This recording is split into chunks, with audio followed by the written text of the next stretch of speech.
미국의 동부에 가면 펜실베니아주라는 그런 큰 주가 있습니다. 미국 대통령 선거 때마다 가장 많은 선거인단이 뽑히는 주이기도 하기 때문에 우리나라 신문에도 자주 나오는 그런 주인데요. 거기에 가면 그 센트레일리아라는 굉장히 유명한 마을이 하나 있는데요. 조그마한 마을입니다. 인구가 한 3,000명 채 되지 않는 그런 마을인데, 이 마을이 유명해진 이유는 이 마을에 1962년도에 화재가 났는데, 그 화재가 발생한 이후에 50년 동안 그 마을에 불이 꺼지지 않고 있는 그런 마을이라서 지금 굉장히 유명해진 마을이 되었죠. 우리 한번 사진 한번 볼까요? 1890년도에 이 센트레일리아 마을은 탄광이 개발되면서 석탄 생산으로 굉장히 발전한 도시였습니다. 사진을 보면 알지만 맨 왼쪽이 이 발전했던 1900년도 50년도의 사진이고요. 이 가운데가 지금 다 불에 타서 똑같은 길을 보여주고 있는 것이고, 그리고 지금 맨 오른쪽은 지금도 불타고 있는 마을을 보여주고 있는 것입니다. 이 석탄이 탄광이 개발되면서 굉장히 마을이 발전하게 되었고요. 사람들이 많이 와서 풍족한 삶을 살게 되었는데, 이제 1900년도, 40년도, 50년도가 지나면서 석탄보다 석유가 많이 쓰이는 그러한 시절이 되면서 이 마을도 조금씩 침체가 되기 시작을 했습니다. 그러다가 1962년도에 그 당시에 그 쓰레기 매립장이죠. 뭐 지금처럼 이렇게 멋지게 쓰레기 매립장을 만들어 놓은 것이 아니라 그냥 동네 한쪽에다가 이렇게 쓰레기를 모아놓고 불에 태우곤 했는데, 평상시처럼 그 매립장에 이제 불을 붙였는데 그 불이 너무 확산이 돼서 화재가 나게 된 것입니다. 그래서 급히 그 불을 끄게 되었죠. 소방대원들이 다 불을 끄고 돌아갔다고 생각을 했는데, 남아있는 불씨가 완전히 꺼지지 않고 땅속으로 그 열기가 들어가서 땅속에 묻혀있던 석탄 광맥에 이 불이 옮겨 붙게 됩니다. 그래서 지하에 매장된 석탄이 타면서 마을 전체가 점점 타들어가기 시작을 한 것이죠. 결국 5년이 지난 다음에 나라에서는 재난지역으로 선포하고 이 사람들을 다른 마을로 전부 피신을 해서 지금은 이 마을이 사람이 살지 않는, 그리고 지금도 불이 타고 있는 폐허의 마을이 되었습니다. 지금도 현재 불타고 있는데 전문가들 말에 따르면 이 마을에 그 불이 꺼지려면 약 250년 정도 더 석탄이 타야, 완전히 연소가 되어야 불이 꺼질 수 있다, 그렇게 견해를 내놓았습니다. 제가 예전에 그 마을 옆으로 그 미국에 살 때 지나간 적이 있어요. 이제 펜실베니아가 제가 살던 버지니아에서 좀 가까워서 거기에 유명한 관광지도 많고 또 아미시 마을이라는 곳이 있어서 거기 한번 구경 간 적이 있는데, 그쪽으로 지나가다가 그 바리케이트를 이렇게 쳐놨더라고요. 나중에 알고 봤더니 그게 센트레일리아 마을인데, 그 마을에 들어간 사람들 말을 들어보니까 마을에 들어가면 바닥이 뜨거워서 고무 밑창이나 신발 밑창이 다 녹아버리는, 그 정도로 지금도 바닥이 뜨겁다, 그리고 산에는 계속 그 안쪽에서 불이 타고 있다고 그런 얘기를 들은 적이 있습니다. 여러분 참 신기하지 않습니까? 사람의 한순간에 그 실수로 화재가 나게 되었고, 그 화재가 지금도 타고 있다는 것이 참 어떻게 보면 신기한 일이기도 한데, 저는 더 무서운 불이 있다라고 생각을 해요.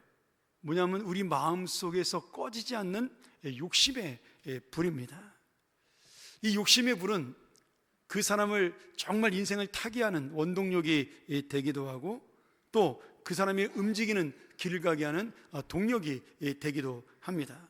또 어떤 경우는 꿈과 비전을 이루는 소망이 되기도 하고, 그리고 그 사람이 버티는 힘이 되기도 한 것이죠. 그런데 이 꺼지지 않는 욕심의 불의 문제는 뭐냐면, 이 사람들이 내가 원하는 그 욕심을 이루면 그것이 무엇인지, 뭐 돈이든지 명예든지 권력이든 지식이든 사람이든 그것을 얻고 나면 내가 행복을 얻는다고 생각을 하기 때문에 거기에 전심을 기울여서 그것을 찾고 얻기 위해 노력을 합니다. 그런데 그 욕심을 채우면 채울수록 그 인생은 더더욱 목마름으로 갈증을 느끼게 되고 더 많은 것으로 채우려는 그런 인생으로 나가게 되죠. 그래서 욕심의 불이야말로, 욕망의 불이야말로 꺼지지 않는 우리 인간의 죄를 보여주는 불이다, 그런 생각을 하게 됐고요. 이 꺼지지 않는 욕망의 불을 제어하는 방법은 성경에 보면 하나님과 함께 동행하는 말씀의 불밖에는 없다. 그 하나님의 말씀의 불로 이 욕망의 불을 덮어야 한다라고 저는 믿습니다.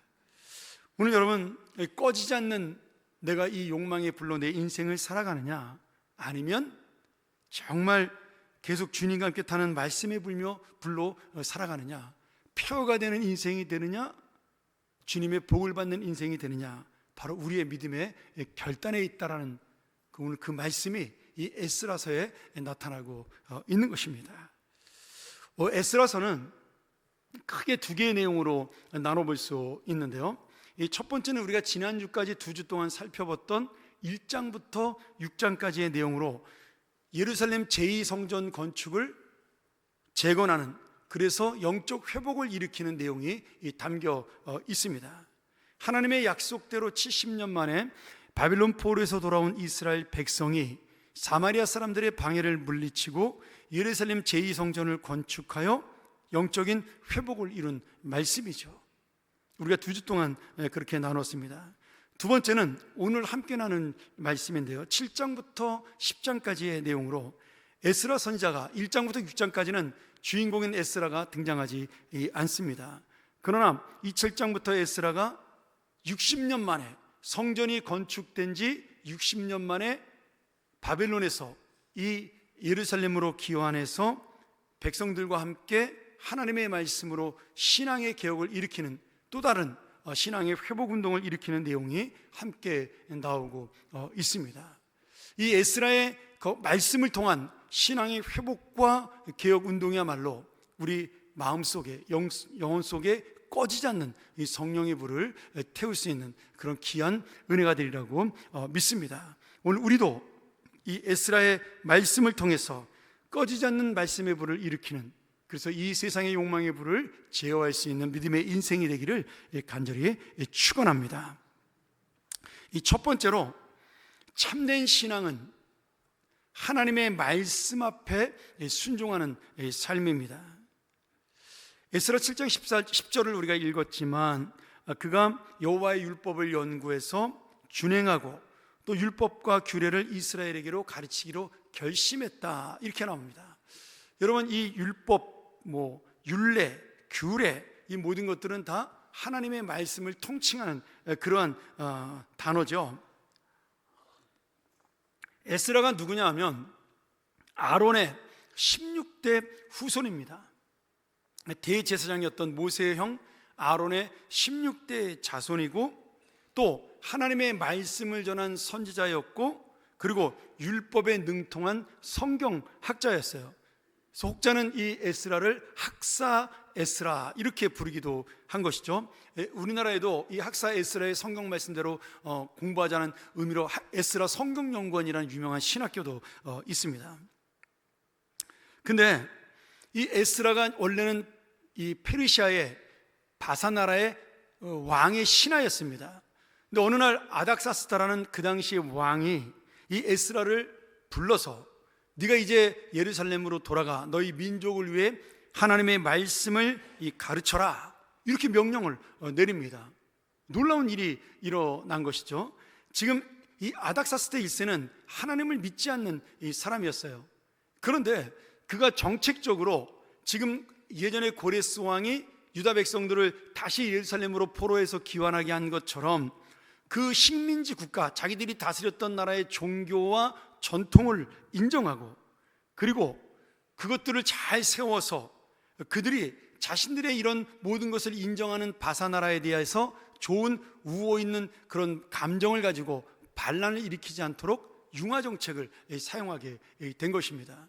그리고 그 중에 하나로 이 율법에 능통한 학사 에스라를 그가 픽업해서 지금 예루살렘으로 파견을 보내게 된 것이죠. 우리는 이 말씀을 보면서 단순히 이것은 아닥사스다 1세의 어떤 정책으로 일어난 일이 아니라는 것을 말씀을 통해 볼 수가 있습니다. 마치 하나님께서 바빌론 포로를 돌아오게 했던 고레스 왕이나 아니면 성전 건축을 다시 명령했던 다리오 왕이나 그들의 마음을 감동시켜서 하나님의 일을 이루신 것처럼, 하나님의 약속을 이루신 것처럼 오늘 아닥사스다 1세의 마음에도 하나님이 함께 하셔서 그의 마음을 감동시켜 이 에스라를 말씀으로 가르칠 수 있도록 파견하도록 명령을 하신 하나님의 섭리다, 계획이다. 우리 이렇게 믿어야 할 것입니다. 여러분, 우리 인생에서 우리가 모르는 하나님의 계획과 섭리를 정말 여러 번 만날 수가 있습니다. 내가 모르는 사이에 아는 사이에 하나님이 이렇게 하셨나? 이런 일들을 만날 때가 있는 거예요. 그것도 안 믿는 사람들, 전혀 하나님을 모르는 사람들을 통해 나에게 어떨 때는 도움의 손길을 주기도 하고 생각지도 못한 그런 사람들이 함께함으로 인해서 정말 하나님께서 이루시는 이런 역사들을 우리가 만날 수가 있습니다. 저의 인생에도 그런 경험이 여러 번 있었습니다. 저희 집이 정말 그 전세 사기에 걸려가지고 한번 제가 고등학교 때 저희 집이 완전히 넘어갈 수 있는, 정말 거리로 나앉을 수 있는 그런 상황 속에서 전혀 모르던 그 진짜 집주인, 사기를 친 사람 말고 진짜 집주인이 나타나서 우리 보고 그 집을 싼 값에 사라고, 전혀 모르는 분이 그렇게 말씀하셔서 오히려 전화위복이 돼서 정말 저희 어머니가 그 2달 동안 눈물을 흘리며 새벽에 교회 가서 기도한 그 기도가 그렇게 더 크게 역사하는 것을 저는 보면서 진짜 하나님 살아계시다, 그런 것을 제 어린 시절에 느낀 적이 있는데, 여러분, 그런 역사들이 우리 인생 가운데 내가 믿음으로 살아가려고 마음을 먹을 때 종종 일어날 수 있는 하나님의 은혜라는 겁니다. 오늘 그 은혜가 여러분에게 임하기를 축원합니다. 그래서 이 에스라가 많은 백성들, 수천 명의 백성들을 이끌고 다시 예루살렘으로, 성전이 재건된 지 60년 만에 예루살렘에 귀환을 하게 됩니다. 그런데 예루살렘에 와서 보니까 이 에스라가 하나님께서 자기를 여기에 보내신 이유를 확실하게 깨닫게 된 것입니다. 왜냐하면 지금 이 예루살렘에 살고 있었던 이스라엘 후손들이 예전처럼 신앙으로 살지 못한 것을 보게 된 것이에요. 여러 가지 이유가 있지만 이런 것입니다. 1차 포로 귀환자들이 돌아와서 성전을 건축하고 제사를 드리게 되었고 성전 중심으로 살게 되었어요. 그런데 60년의 시간이 지나면서 예전에 바벨론에서 결혼하고 그 이방인 여인을 데리고 왔던 이스라엘 사람들, 또는 지금 이 예루살렘에 돌아와서 주변에 있는 그 이방 나라 사람들과 결혼했던 그 유대인들을 통해서 지금 하나님의 신앙이 혼합이 되고 그리고 그들이 이 2세대, 3세대를 통해 하나님의 성전에 드리는 예배나 말씀이 제대로 이루어지지 않고 있다는 사실을 에스라가 눈으로 보게 된 겁니다. 그 당시 이스라엘 백성은 영적으로 침체기를 겪고 있었어요. 그 예루살렘 성전을 세우기에 애를 쓰고 믿음으로 백성들을 격려했던 스룹바벨 총독도 이미 세상을 떠났습니다. 그와 함께 성전의 예배를 회복했던 제사장 여수아도 세상을 떠났어요. 또한 스가랴와 학개 선지자와 같은 모든 선지자들도 다 세상을 떠나고 하나님의 말씀대로 살겠다는 열심이 점점 사라진 그러한 예루살렘이 되어가고 있었던 겁니다.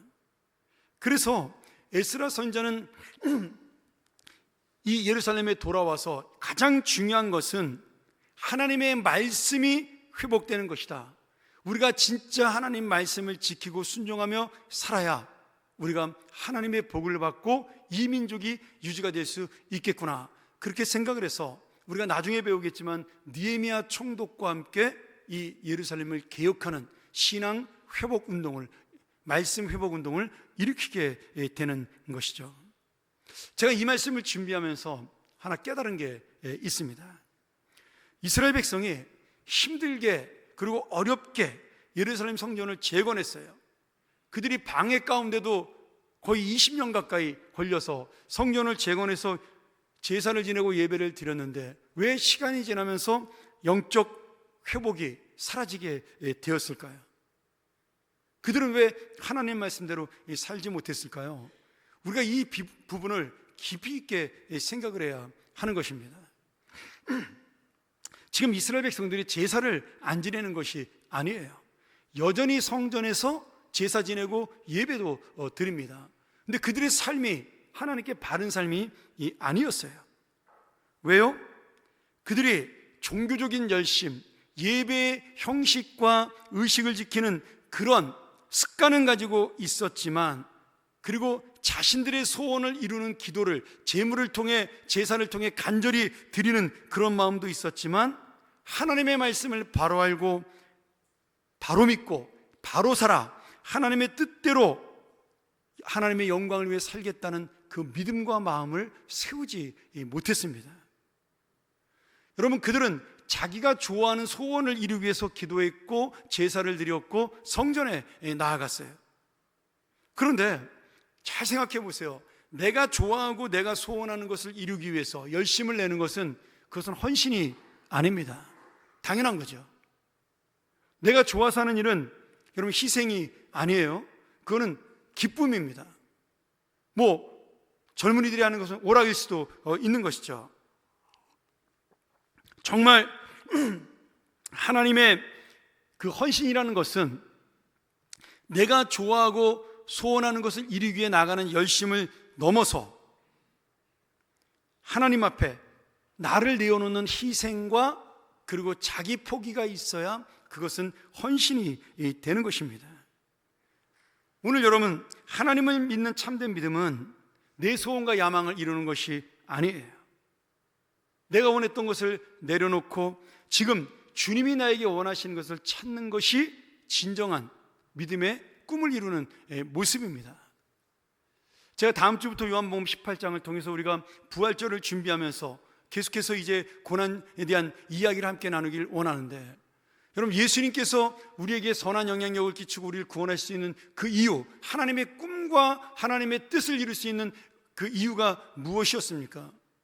지금 예수님이 하늘의 자리에, 하나님의 아들의 자리를 버리고 이 땅에 사람으로 내려오셔서 그 영광과 권위와 존귀를 포기하고 죄인된 인간을 위해 이 땅에 내려와 우리를 위해 죽으신 거예요.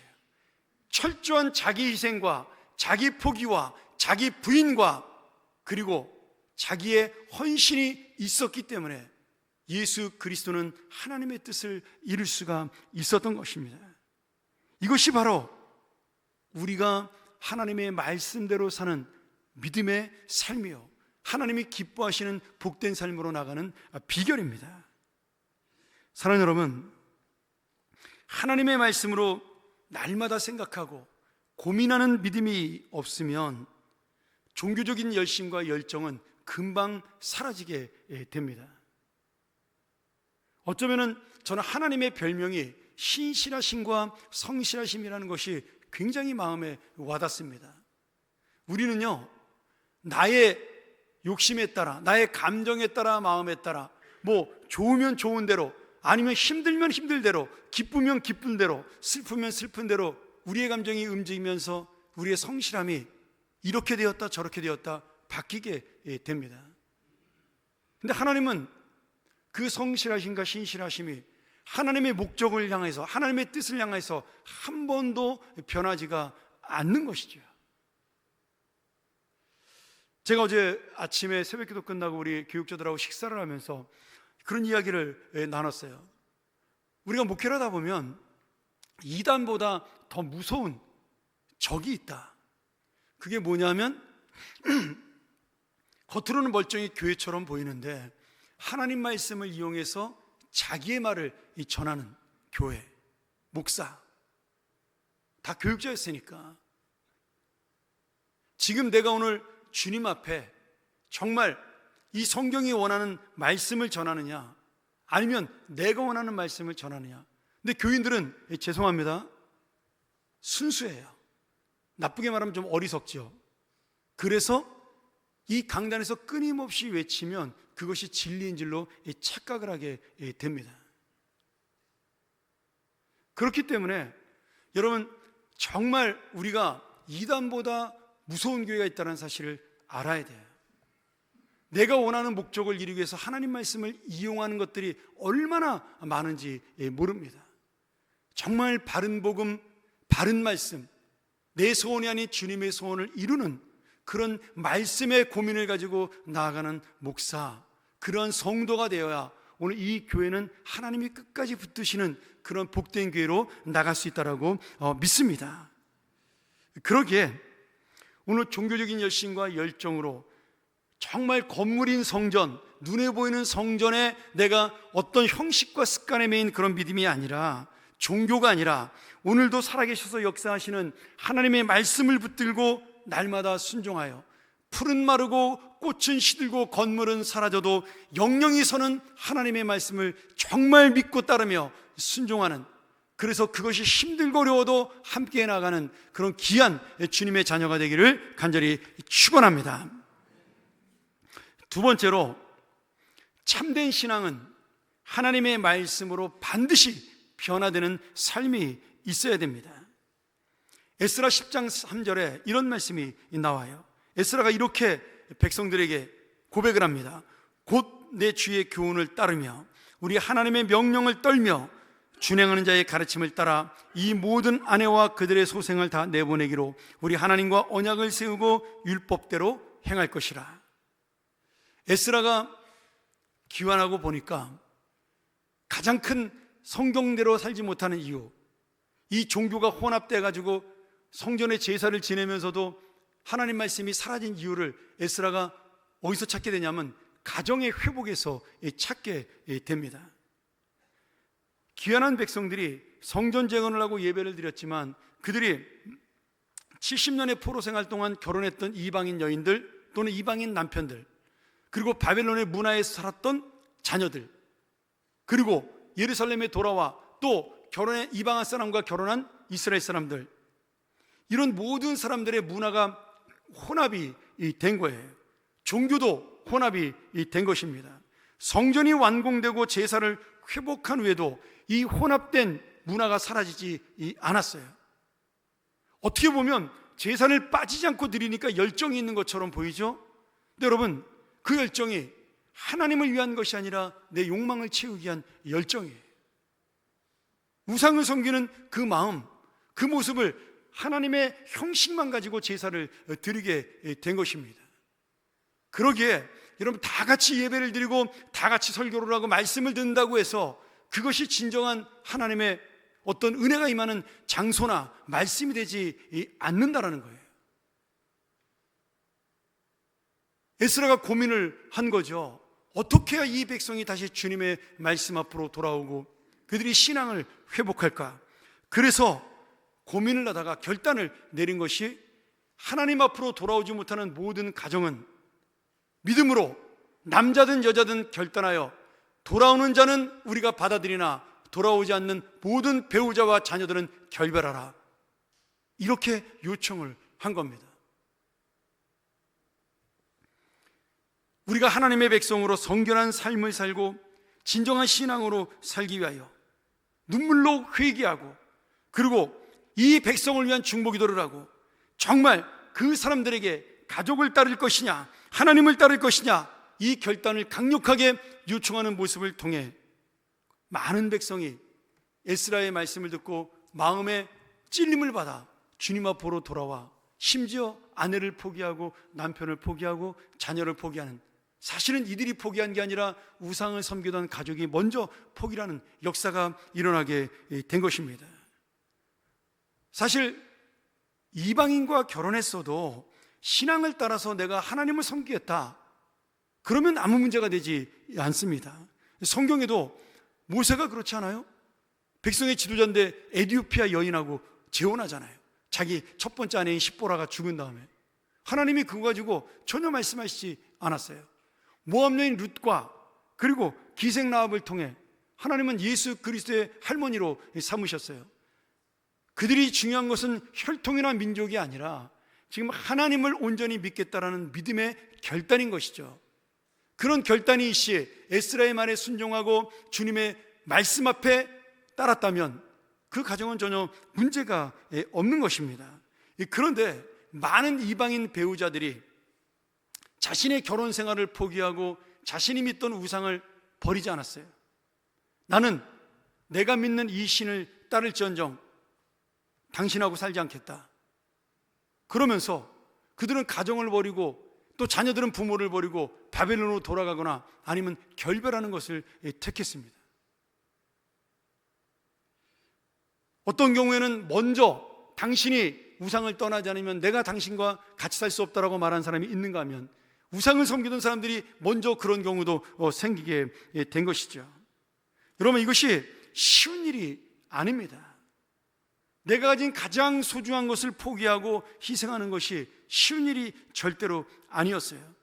가족과 헤어지게 된 많은 사람의 원망과 아픔이 있었고 그 말씀에 불순종하고 따르지 않는 그런 사람도 있었습니다. 그러나 에스라 선지자는 사람의 감정, 사람의 소리, 사람의 눈치를 보지 아니하고 오직 하나님만 바라보고 내가 하나님을 붙드는 길이 살 길이라고 외치면서 백성들을 설득하게 된 것입니다. 그리고 하나님의 역사가, 성령의 감동이 그들의 마음 가운데 일어나게 됩니다. 우리 에스라 10장 1절부터 3절까지 한번 말씀을 볼까요? 제가 세번역으로 쉽게 여러분에게 읽겠습니다. 에스라가 하나님의 성전 앞에 엎드려 울면서 기도하며 죄를 자백하자, 우리가 하나님 말씀대로 살지 못했다는 죄를 자백했어요. 이스라엘 사람도 남자, 여자, 어린아이 할 것 없이 많은 무리가 에스라 주변에 모여서 큰 소리로 슬피 울었다. 회개한 것이죠. 2절, 그때 엘람의 자손 여이엘의 아들 스가냐가 에스라에게 말하였다. 이스라엘의 지도자였어요. 우리가 주변에 있는 이 땅의 백성들에게서 이방 여자를 데려와서 아내로 삼음으로 하나님께 죄를 지었지만 아직도 이스라엘의 희망은 있습니다. 이제 우리는 하나님의 명령을 두려워하면서 받드는 분들의 권면과 에스라 제사장님의 가르침을 따라서 이방 여자들과 그들에게서 난 아이들을 다 보낼 것을 하나님 앞에서 언약하겠습니다. 율법대로 하겠습니다. 에스라의 그 결단과 요청을 받아들인 수많은 백성들이 하나님 앞에 회개하고 그들의 가정을 포기하고 희생하면서 하나님 앞에 하나님의 말씀대로 살겠다라고 결단하는 사람들이 여기저기서 일어나며 예루살렘의 신앙의 개혁이 시작이 된 것입니다. 사랑하는 여러분, 하나님의 말씀을 지키기 위해서, 하나님의 말씀을 순종하기 위해서, 이 땅에 하나님의 말씀대로 살기 위해서 결코 희생이 없이는, 결코 헌신이 없이는 이루어지지 않는 것이 하나님의 뜻입니다. 우리는 너무나 쉽게 예수를 믿는 것이죠. 교회 나오면 복을 받는다. 그렇게 물론 복을 받죠. 근데 우리가 말하는 복은 세상의 복이 아니지 않습니까? 영원한 생명의 복이고 소망의 복이고 죽음을 넘어 하나님과 함께 영원히 동행하는 그 천국의 복이 우리의 복이요, 거기서 인정받고 하나님과 동행하는 것이 우리의 진정한 복입니다. 나머지는 다 있어도 그만 없어도 그만 이 짧은 인생에 살아가는 보너스에 불과한 거예요. 그건 복이 아니라 그냥 하나님이 주시는 부산물에 불과한 것입니다. 근데 우리는 자꾸 그런 복을 받는 것을 좋아하고 그 복을 받는다라는 말씀 앞에 넘어가고 이 복이 진짜 중요한 것처럼 그렇게 생각을 한다는 거죠. 그래서 자기 희생을 하지 않는 것입니다. 왜? 그 복을 버리는 거잖아요. 물질을 희생하는 것은 물질의 복을 버린다고 생각을 하는 것이고, 내가 권력을 내려놓는 것은 권력의 복을 희생한다고 생각을 하는 것이고, 명예를 내려놓는 것은 내가 명예의 복을 내려놓는다고 생각을 하니까 하나님의 복을 버릴 수 없다고 착각을 하는 겁니다. 근데 눈에 보이는 이 모든 것들을 내가 내려놓고 하나님 앞에 진짜 복을 찾는 사람이 될 때 하나님은 더 큰 생명의 복으로 우리와 함께 주시는 것입니다. 사랑하는 여러분, 잠언 29장 18절에 이런 말씀이 나옵니다. 묵시가 없으면 백성이 방자히 행하거니와 율법을 지키는 자는 복이 있느니라. 이 묵시가 원래는 하나님의 말씀, 계시를 말하는 겁니다. 그런데 영어 성경에 이 말씀을 잘못 번역을 했어요. 비전이라고 번역을 한 겁니다. 물론 그 뜻이 없는 건 아닙니다. 근데 진짜 이 말씀의 의미는 비전, 꿈이 아니라 하나님의 계시와 말씀이에요. 그래서 어느 순간에 우리나라로 이 말씀이 넘어오면서 꿈이 없는 백성은 망한다라는 이상한 논리와 설교가 전해지게 되었습니다. 여러분, 아닙니다. 꿈이 없는 백성이 망하는 것이 아니라 이 꿈과 비전도 바로 말씀을 의미하는 것이기 때문에 이 말씀을 지키는 자를 통해 이루어지는 그런 놀라운 하나님의 역사이기 때문에 꿈이 없는 자가 망하는 것이 아니라 말씀이 없는 자가 망하는 겁니다. 말씀 없이 세워지는 여러분의 비전과 꿈, 그 모든 것들은 허상이에요. 여러분, 이 세상에 꿈이 없고 비전 없는 사람 없습니다. 야망 다 있어요. 저도 있습니다. 그런 거 없으면 남자입니까? 다 있죠. 뭐 여자도 있습니다만은. 예. 근데 그 꿈과 비전과 야망이라는 것이 한번 생각을 해보세요. 정말 하나님이 보실 때 기뻐할 만한 꿈과 비전과 야망인지, 아니면 나만 좋고 끝나는 꿈과 비전과 야망인지, 우리가 주님의 말씀 앞에 이것을 비교해서 그것이 아니라면 내려놓을 수 있는, 버릴 수 있는, 포기할 수 있는 그런 헌신과 희생이 있어야 오늘 이 주님의 말씀이 역사를 하는 겁니다. 우리가 그렇게 많은 성경 공부를 하고 우리나라처럼 수도 없이 많은 스터디 바이블, 뭐 100가지 종류가 넘잖아요. 무슨 성경에서. 그리고 수도 없이 많은 성경 공부 교재들, 미국같이 잘 믿는 나라보다 우리나라가 10배가 더 많아요. 그렇게 많은 공부를 하고 교제를 하는데 왜 우리나라는 주님의 꿈을 이루지 못하는 나라로 매일 이렇게 싸우고 갈라지고 분열하고 이 조그만 땅덩어리에서 자기의 욕심을 채우려는 사람들로, 이 하나님 말씀을 이용하는 야망, 욕망의 덩어리의 사람들로 인해서 우리 왜 이렇게 힘든 그런 나라가 자꾸 돼야 될까요? 자기 희생과 자기 포기가 없기 때문에 그런 것입니다. 여러분, 나를 포기하고 나를 희생한다는 건 쉬운 거 아니에요. 지금 내 아내를 버려야 되고 내 남편을 버려야 되고 자녀를 포기해야 됩니다. 당신 혼자 예수 믿어, 나는 내가 좋아하는 그 우상을 믿을 거야. 그게 얼마나 편하고 좋은데, 여러분, 우상을 믿으면 하나님처럼 힘들게 살 필요가 없어요. 자기의 욕망을 다 채우며 살아도 아무 문제가 되지 않아요. 헌금만 잘하면 문제가 없습니다. 그런데 그것을 좋아해서 섬기는 자를 버려야 되는 거예요.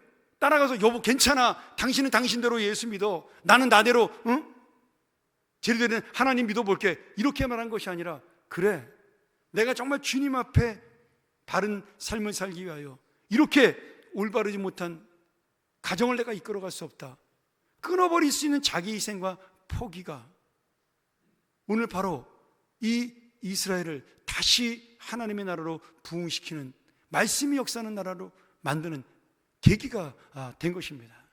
물론 지금 이 말씀이 뭐 문자적으로 예수 믿지 않는 남편하고 헤어져라 이런 뜻 아닙니다. 여러분, 또 오해하지 마세요. 그런 의미로 말하는 것이 아니라 나한테 그런 결단이 있느냐는 거예요. 하나님의 꿈을 이루기 위해서 내 꿈을 포기하고 내 야망을 포기할 만한 그런 결단이 있느냐는 거예요. 사실은 나이를 먹을수록 그 싸움인 것 같아요. 그 전투인 것 같아요. 영적 전투라는 게 젊었을 때 잘 몰랐어요. 그런데 시간이 지나고 이 사회에서 지위가 얼만큼 되고 내가 남에게 인정받을 만한 나이가 돼가니까 그것이 끊임없이 싸우게 되는 영적 이 전투더라고요. 하나님의 길로 가느냐, 나의 길로 가느냐, 하나님의 꿈을 이루느냐, 내 꿈을 이루느냐. 오늘 여러분, 이것이 높은 자리에 있고 뭐 목사님에게만 있고 그런 하나님의 말씀이 아니라 우리가 있는 모든 자리마다, 여러분의 가정마다, 직장마다 내가 정말 소중하게 여기는 것이 무엇인가를 고민하게 만드는 말씀이 되어야 한다는 거예요. 진짜 중요한 게 무엇이냐. 그래서 하나님의 역사가 우리 가운데 일어날 수 있도록 에스라처럼 말씀 앞에 진실하게 선 자가 되어서 그 한 사람이 됨으로 하나님의 역사를 만날 수 있는 그런 교회가 되고 가정이 되고 인생이 될 수 있도록 오늘 다시 한번 우리가 이 말씀 앞에서 날마다 고민하고 순종하는 그 한 사람 믿음의 자녀가 되기를, 그래서 진정한 주님의 꿈을 이루는 인생이 되기를, 아니 내가 꿈꿨던 것보다 더 큰 하나님의 꿈을 통하여 내 인생이 복을 받기를 간절히 축원합니다. 우리가 전번 이 시간 이 말씀 한번 묵상하면서 기도했으면 좋겠습니다. 하나님, 내가 갖고 있는 소원이 정말 하나님이 원하시는 이 소원일까요? 내가 한숨을 쉬고 낭망하고 고통스럽고 괴로울 때가 있습니다. 그런데 내가 하나님 말씀을 지키지 못해서 그렇게 낙심하고 고민하고 절망한 적이 있습니까? 다시 한번 주님 앞에 정말 말씀대로 사는 자가 될 수 있도록, 내 것을 내려놓고 주님을 붙드는 자가 될 수 있도록, 나의 삶 속에서 만나는 하나님이, 역사하는 하나님이 나의 하나님이 될 수 있도록 우리 지금 같이 한번 이 말씀 의지하면서 성령께서 내 안에 오셔서 이 은혜를 놓지 않게 해달라고, 이 말씀을 붙들고 살게 해달라고 우리 함께 기도하며 나아갑니다.